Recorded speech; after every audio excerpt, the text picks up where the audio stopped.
अस्सलाम वालेकुम। मेरा नाम आफद मोहम्मद अरशद है, पाकिस्तानी एक शहरी हाँ। मैं आपके जज्बात ते तहफ़्फ़ुज़ात का इजहार करना चाहना।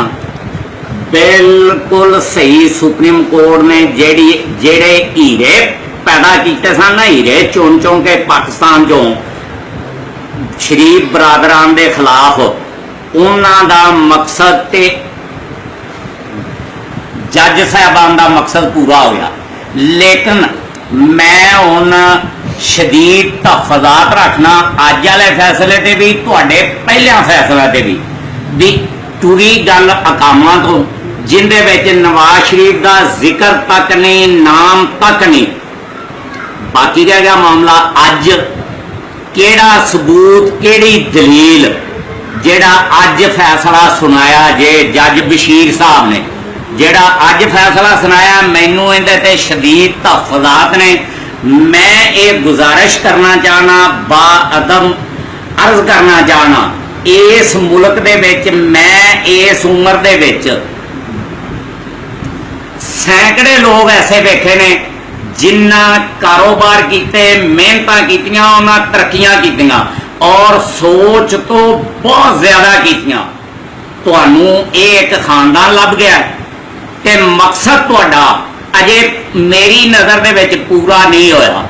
इस वास्ते नहीं पूरा होया, हुण एक ही कसर रह गई जे, ये 10 साल ते 7 साल ते जुर्माने ते ये वो, इहदे नाल कोई तुहाडा मुकम्मल ख्वाहिश पूरी नहीं हुई। क्योंकि तुसी चाहते जे भी इनू रस्ता जिस बंदे नूं तुसी साफ करके देना चाहते जे ना, हाली मुकम्मल रस्ता साफ नहीं होया। क्योंकि उन्होंने पार्टी, उन्होंने कारकुन, उन्होंने MPA MNA मुस्लिम लीग नून जिंदा रह गई इंशाअल्लाह।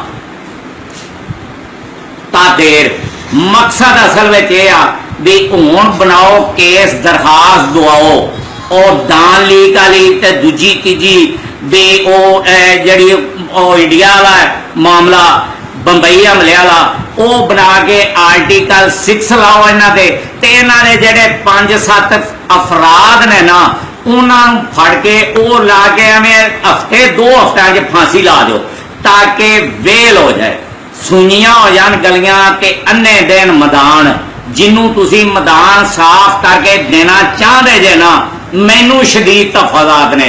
मैं एक पाकिस्तानी शहरी हाँ, मेरा हक बनता है, मैनू हक हासिल है पाकिस्तानी शहरी होने के नाते। लेकिन तुहाडे फैसलिਆਂ ते मैं अनपढ़ बंदा हो के मैनू शदीद तहफ़्फ़ुज़ात ने, तुहाडे फैसलिਆਂ नाल शदीद इख्तलाफात ने। तुहाडे फैसले कानून के मुताबिक नहीं, इंसाफ के तकाजे पूरे करते नहीं, तुसी यक तरफा लाइन फाली अदलिया ने। मैं चीफ जस्टिस साहब नूं गुजारिश करना मरण तो बाद हिसाब देना है, मरण तो बाद कबर च जाके हिसाब देना। तो जुल्म की भी एक हद होंदी, एक अखीर होंदी। क्या इस नैब कोल साल हर साल तो जेड़े केस पेंडिंग पे ने, उन्होंने फैसले आ गए ने, उन्होंने फैसले कर दिते जे कि कला नवाज शरीफ भी तुहानूं नजर आ गया है भी पहलों ये वाली सफाई करो। खुदा दा खौफ खाओ, मरना जे, मर के एक एक लफज का हिसाब देना है। मियां साकिब निसार हिसाब देना ही, हिसाब देना ही। अफसोस है, अफसोस। मैनू एक मिसाल साकिब निसार साहब दस दे, केड़े केस दे विच, केड़े रेफरेंस दे विच उत्ते पहरेदार बैठा है सुप्रीम कोर्ट का जज, कि किथे उन्होंने गाइडलाइन देता रहा है मियां बशीर नूं। खुदा दा खौफ खाओ, खुदा दा खौफ खाओ। मरना जे, मरना जे, मर के हिसाब देना जे। उंजी उन्होंने चुप करके इको दफाई उन्होंने पाबंदी ला दो, गल खत्म हुई। उन्होंने रस्सा साफ दे दे, उन्होंने रस्सा साफ दे दे। ये मेरे दिल की आवाज है, मेरे दिल की आवाज है। ते मेरा हाकी मवी तेरे वंगर ही इस मुल्क का उन्ना ही मुहब्बे वतन है जिन्ना तू है। जिन्ना साकम नसार साहब तू मुझे वतन है ना पाकिस्तान का, उदू जरा बराबर वध होवांगा, घट मैं भी नहीं। जिन्नी पीर दर्द इस मुल्क की तैनू है ना अगलिया उन्नी मैनू है, उस तो ज्यादा है। लेकिन खुदा तो डरो, खुदा तो डरो, खुदा तो डरो, ये लेखा देना जे, हिसाब देना जे, हिसाब तुहानू कबर च देना पैना। अव्वल ऐसे जान ते दे के मरोगे, अव्वल ऐसे जान ते दे के मरोगे। तेनू करप्ट, तेनू करप्शन करने वाला, तेनू मनी लॉन्ड्रिंग करने वाला इको यही दिसया, शरीफ खानदान ही दिसया, जिन्ना ਇਹਦੇ बाप तो वाकफ जे। मैं वेख्या सी मियाँ शरीफ, मैं जानना मियाँ शरीफ नूं जदों ब्रदर मिल पैंदी सी, जिन्ना मेहनती आदमी सी, जिन्नी उन्हें मेहनत की, और खसूसन लोहे का कारोबार, लोहे के कारोबार च जिन्ना 5-5 हज़ार तो काम ढो रहा है, उन्होंने अज 50-50 करोड़ के काम अपड़ गया। की ख्याल है सारा कुछ इन्हें चोरी। और ऐसे बंदे चीफ जस्टिस साहब तेनू डायरेक्ट मुखातब करके आना, तेनू डायरेक्ट मुखातब करके आना। ऐसे बंदे जेडे अज तक मोरी मेंबर भी नहीं बने, मोरी मेंबरी की शान दी, मोरी मेंबर नहीं बने। अलहमदुलिल्लाह उन्हें तरक्कियां कीतियां, प्रॉपर्टी वाला तरक्कियां कीतियां, उन्हें तरक्कियां कीतियां, जिमीदार ने तरक्कियां कीतियां। लेकिन अफसोस अफसोस अफसोस तुहाडी अदलिया ते, अफसोस तुहाडे इंसाफ ते, अफसोस तुहाडे तराजू ते जरा तुसीं फड़िया है। ते जिन्नू सादक ते अमीन बनाया जाए ना, जिन्नू सादक ते अमीनी की मोहर लाई जाए, कुरानो सुनने के मुताबिक तो सादक ते अमीन है, जेड़ा हर वक्त पाकिस्तान के हर बंदे को जलील करता है, हर बंदे को चोर आना है, हर बंदे को फरज। अल्लाह के पाक पैगंबर के हुक्म के मुताबिक जेड़ा बंदा दूसरे को चोर आना है, खुद चोर है, वह खुद चोर है। पता नहीं तुसी किहड़ियां मोहरां ला दित्तियां उहनूं सादक ते अमीन वाली, ते रहिंदा इधरों काम पाई जांदे जे, इधरों काम पाई जांदे जे।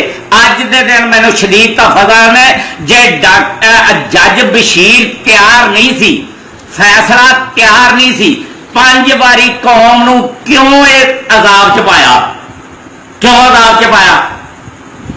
इहदा की माना है, इहदा की मतलब है?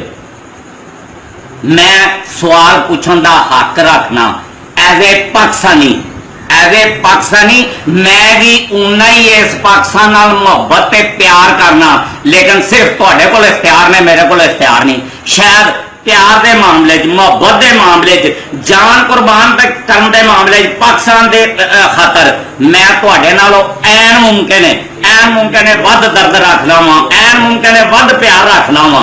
लेकिन मैनू पनामा तो लग के, अकामा तो लग के शदीद तफज़ात ने, किथे पनामा किथे कम, ये बहाने का बना दे जे, ये बहाने सारियां ने।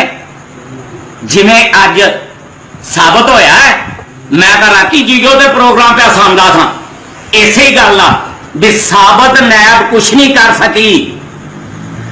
एक टेवे ने तुहाडे, एक टेवे ने इधरों टांका ला के इधरों पन्ना ला, उधरों टांका फड़ के उधरों पन्ना फड़।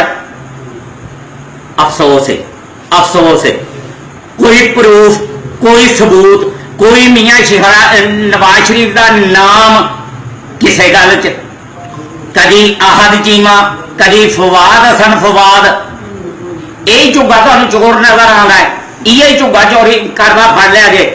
जिन्ना दे बाप ने मेहनत की, दिन रात मेहनत की, तो उदों तो यह नवाज शरीफ नहीं सी, कुछ भी नहीं सी। जदों ये अरबपति सन, जदों अरबपति सन उदों कुछ नहीं सन, जदों इतफाक फैक्ट्री सी उदों कुछ नहीं सन, उदों तो नहीं सन सियासत च, उदों तो मेरा पब्लिक दफ्तर कोई नहीं सन इन्हां कोल। अफसोस है मियाँ साकम नसार, अफसोस ही तुहाडे इन्हां फैसलों के, ते मेरे शदीद तफज़ात ने। ते अल्लाह हाफ़िज़।